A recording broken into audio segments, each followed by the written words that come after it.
Property worth millions of naira were burnt down in Idanre community, Ondo State on Saturday evening, February 18, when a tanker carrying petrol fell and caught fire. An eyewitness narrated that the tanker was at a filling station in the community to transfer the petrol into the underground tank of the filling station when it caught fire.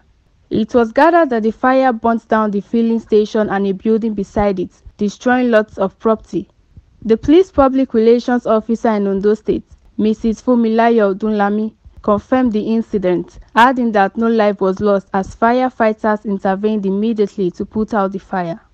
Please subscribe to this channel, Newspop NG, for more updates. Like and share the video and drop your comments down the comment section. I am Idanre. Thanks for watching.